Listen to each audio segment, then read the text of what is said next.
ओम नमो भगवते वासुदेवाय नमः। ओम नमः शिवाय। भक्तों, कैसे हैं आप सब? आप सभी का आपके अपने ईश्वर कृपा चैनल में बहुत बहुत स्वागत है। भगवान श्री हरि विष्णु और बाबा भोलेनाथ की कृपा आप और आपके परिवार पर सदा सर्वदा बनी रहे। भक्तों, आज मैं अपने इस वीडियो में आपसे बात करने वाली हूँ शुक्राचार्य की नीति, उन 9 बातों के बारे में जिन्होंने अपनी नीतियों के अनुसार बताया है कि सभी व्यक्तियों को इन 9 बातों को हमेशा छुपा कर रखना चाहिए, अन्यथा कुछ भी हो सकता है। तो चलिए चलते हैं।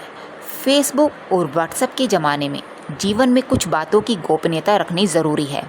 हालांकि बहुत से लोग जो सचमुच ही आपके दोस्त नहीं हैं, वे आपसे आपकी या पर्सनल बातों को जानना चाहेंगे। जो व्यक्ति आपसे हर तरीके से आपके राज जानने का प्रयास कर रहा है, तो समझ जाएं कि वह आपका हितैषी तो कतई नहीं है। वह तो बस आपकी शक्ति, आपकी कमजोरी और आपकी योग्यता या बैकग्राउंड के जानना चाहता है। ऐसे लोगों से सावधान हो जाएं, जो आपसे खोद खोद कर कुछ पूछ रहे हैं। भारत के नीतिकारों ने गोपनीयता पर बहुत बल दिया है। गोपनीयता ही आपकी शक्ति होती है। भारत में कई नीतिकार हुए हैं जिन्होंने भारत के धर्म और राज्य को एक दिशा दी है। उन्हीं नीतिकारों में से एक प्रसिद्ध नीतिकार है शुक्राचार्य। ऋषि भृगु के पुत्र और दैत्यों के गुरु शुक्राचार्य की शुक्र नीति आज भी प्रासंगिक मानी जाती है। शुक्र नीति कौटिल्य के अर्थशास्त्र के समान ही मूलतः राजनीतिक प्रकृति का ग्रंथ है।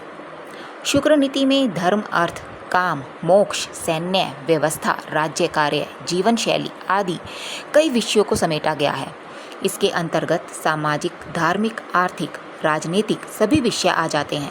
मनुष्य को अपने पराये, सजातीय विजातीय, मित्र शत्रु, परिचित अपरिचित आदि से कैसा व्यवहार करना चाहिए, इसका ज्ञान नीति संबंधी शिक्षा से ही प्राप्त होता है। आओ जानते हैं शुक्र नीति के प्रसिद्ध आदर्श वचनों के बारे में। शुक्र नीति के इस श्लोक के अर्थ का विस्तार पढ़कर जो आप चौंक जाएंगे। श्लोक है, आयुर्विरतम ग्रह छिद्रम मंत्र मैथुन भेषजम दान मानापमानम च नवेतानी सुगोपयोति। आयु को रखे गोपनीय। पहला आता है, भक्तों, आयु को रखे गोपनीय। हालांकि कुछ लोग आपकी आयु जानते हैं और कुछ जानना चाहते हैं, लेकिन यदि कोई आपसे बिना किसी कारण के आयु पूछता है तो उसे कतई ना बताएं। लेकिन वर्तमान में यह संभव नहीं है। लाइसेंस, पासपोर्ट या अन्य किसी कार्य के लिए फॉर्म भरने में इसका खुलासा करना ही होता है। लेकिन कभी कभी ऐसे मौके या स्थान होते हैं जहां आयु बताना जरूरी नहीं होता।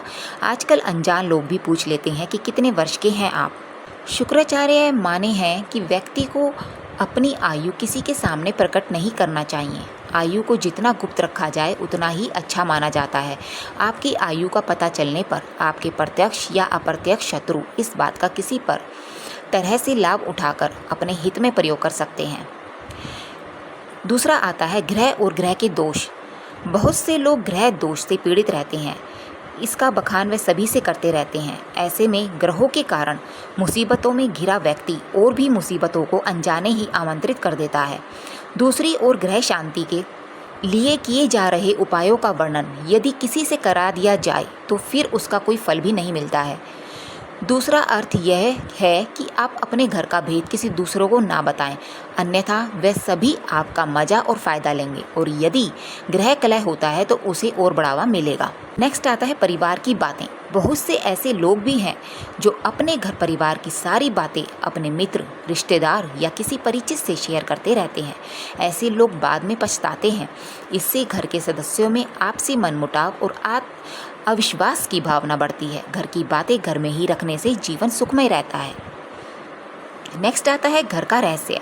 बहुत से ऐसे लोग भी हैं जो अपने घर में हर किसी की एंट्री कर देते हैं और घर के कोने कोने से सभी को अवगत करा देते हैं। जो लोग आपको विश्वास पात्र हैं उन्हें ज़रूर इसकी छूट दी जा सकती है, लेकिन हमने देखा है कि बहुत से ऐसे लोग भी आपके घर में घुसकर उसे देखना चाहेंगे जिनसे आपका कोई खास संबंध नहीं है। पुराने समय में लोग संयुक्त परिवार में रहते थे और उनके घर में भी बड़े होते थे। ऐसे में ये धारणा प्रचलित हुई कि किसी को अपने घर का रहस्य नहीं बताना चाहिए। सभी के कमरे अलग अलग होते हैं और सभी का अपना व्यक्तिगत जीवन होता है। नेक्स्ट आता है मंत्र। कहा जाता है जो मनुष्य अपनी पूजा पाठ और मंत्र को गुप्त रखता है उसे ही अपने पुण्य कर्मों का फल मिलता है, लेकिन कई लोग अपने जब तब पूजा पाठ आदि का बखान करते रहते हैं। ऐसे में उन पर ना तो भगवान की कृपा होती है और ना ही मंत्र फलित होता है। नेक्स्ट आता है गुरु मंत्र, साधना और तप। यदि आपने किसी योग्य गुरु से दीक्षा ली है तो उसके द्वारा दिया गया गुरु मंत्र गोपनीय रखें। हालांकि गुरु मंत्र कई प्रकार के होते हैं, जैसे किसी ने आपको कुछ ज्ञान दिया या कुछ हुनर सिखाया, वह भी गुरु मंत्र है। इसके अलावा यदि आप किसी भी प्रकार की साधना, तप या ध्यान कर रहे हैं तो उसे भी गोपनीय रखें, अन्यथा वह निष्फल हो जाएगी। इस संबंध में गोपनीयता से ही लाभ मिलता है। नेक्स्ट आता है धन को रखें गुप्त। लोग जानना चाहते हैं कि आप कितना कमाते हैं। यदि आप सीधे सीधे नहीं बताएंगे तो ये लोग दूसरे तरीके से पूछताछ करके अनुमान लगा लेंगे। हालांकि आप अपने धन को जितना हो सके गोपनीय रखेंगे तो आपके लिए ही अच्छा होगा। धन को अपने परिचित या रिश्तेदारों से गोपनीय ही रखने की सलाह दी जाती है, लेकिन ध्यान रखें अपनी पत्नी से गोपनीय रखेंगे और यदि उसे शक हो गया तो आपके लिए वही धन दुखदायी साबित होगा। इसलिए आप इस बारे में अच्छे से सोच विचार कर लें। शुक्राचार्य मानते हैं कि धन से जीवन में कई सुख सुविधाएं जुटाई जा सकती हैं, लेकिन कई बार यही धन आपके लिए मुसीबतें भी खड़ी कर सकता है। इसलिए आप अपने धन को जितना गुप्त रखेंगे उतना ही लाभदायक होगा, वरना कई लोग आपके धन के लालच में आपसे जान पहचान बढ़ाकर बाद में आपको नुकसान भी पहुंचा सकते हैं। नेक्स्ट आता है औषध और औषधि। औषध का अर्थ होता है चिकित्सक या डॉक्टर। चिकित्सक आपकी निजी बातें भी जान सकता है। ऐसे में आपके दुश्मन या आपसे जलने वाले लोग चिकित्सक की मदद से आपके लिए परेशानी या समाज में शर्मिंदगी का कारण बन सकते हैं। इसलिए बेहतर यही होगा कि आपके औषध या चिकित्सक की जानकारी सभी लोगों से गुप्त रखी जाए। नेक्स्ट आता है आप यदि किसी भी प्रकार की दवाई खाते हैं तो उसे गोपनीय रखें। माना जाता है कि दवा का असर भी तब तक रहता है जब तक कि वह गोपनीय है। हालांकि कुछ लोग इसे इत्तेफाक रख सकते हैं, लेकिन प्राचीन काल में हो सकता है कि यह किसी विशेष रोग या औषधि के लिए कहा गया हो। पहले के लोग कुछ लोग दुर्लभ वनस्पति के जानकर भी होते थे। नेक्स्ट आता है मैथुन क्रिया। पति और पत्नी के बीच की अत्यंत गुप्त बातों में से एक मैथुन क्रिया होती है। इस बात को जितना गुप्त रखा जाए उतना ही अच्छा होता है। पति पत्नी की निजी बातें किसी तीसरे मनुष्य को पता चलना घातक भी सिद्ध हो सकता है। इससे आपका मान सम्मान तो जाता ही रहेगा, साथ ही आपके लिए ये बात मुसीबत और शर्म का भी कारण बन सकती है। पति पत्नी का संसार व्यवहार गोपनीय रखना चाहिए। बहुत से मूर्ख लोग अपनी पत्नी के साथ उनका व्यवहार कैसा है यह भी दूसरों को बताते रहते हैं। आप अपने परिवार की बातें हमेशा गुप्त रखें, अन्यथा सुनने वाले तो मजे लेकर हट जाएंगे, लेकिन आप पछताएंगे। नेक्स्ट आता है दान।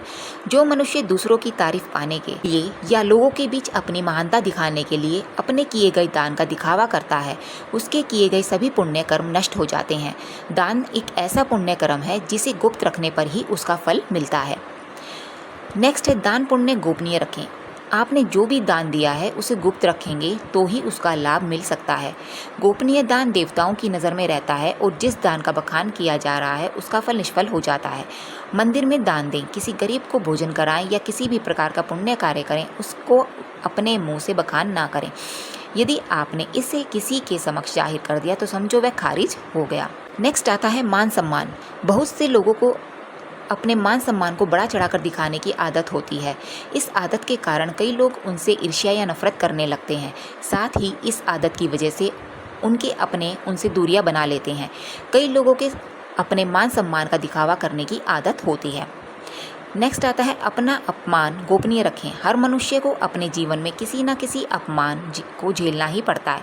यदि वह मनुष्य अपने अपमान को गुप्त नहीं रखता है तो उसे नुकसानदायक उठाना पड़ सकता है। दूसरों को यदि इस बात का पता चलता है तो वह भी सम्मान करना छोड़ देते हैं और ऐसे में आप हंसी का पात्र भी बन सकते हैं। यदि सार्वजनिक रूप से आपका अपमान किया जा रहा है तो उसका जमकर प्रतिकार करें। फिर भी व्यक्ति को बहुत से मामले में कभी कभी मजबूरी वश अपमान झेलना पड़ता है। अपमान को दिमाग में ज़्यादा दिन तक नहीं पालें, बल्कि इस पर विचार करें कि दोबारा कोई आपके साथ ऐसा नहीं कर पाए। यह भी याद रखें यदि आप अपने अपमान को प्रचारित करेंगे तो फिर कई लोग आपका अपमान करने लगेंगे, क्योंकि लोगों को आपके साथ कभी सहानुभूति नहीं रहती है। जो लोग किसी की सहानुभूति अर्जित करना चाहते हैं वही अपने अपमान के बारे में किसी से चर्चा करते हैं। नेक्स्ट आता है अपनी अयोग्यता या कमजोरी को रखें गोपनीय। हालांकि बहुत सी जगह या मामले में इसे गोपनीय रखना घातक भी सिद्ध हो सकता है, लेकिन बहुत से मामलों में इसे उजागर करने से आपको लोग कमजोर समझकर आपके साथ गलत व्यवहार करने लगेंगे या आपको मानसिक रूप से दबाने लगेंगे। इसीलिए इस बारे में आप अच्छे से विचार कर लें कि कब कहाँ कौन सी कमजोरी गोपनीय रखनी है। कमजोरी और अयोग्यता में फ़र्क करना भी सीखें। तो फ्रेंड्स, ये थी कुछ गोपनीय बातें, ऐसी बातें शुक्राचार्य जी के अनुसार ये वो 9 बातें हैं जिन्हें आपको जो है गोपनीय रखना चाहिए। तो अगर मेरी ये वीडियो आपको थोड़ी सी भी अच्छी लगी हो, थोड़ी सी भी हेल्पफुल लगी हो, तो मेरे चैनल ईश्वर कृपा को आप लाइक करें, सब्सक्राइब करें और शेयर करें।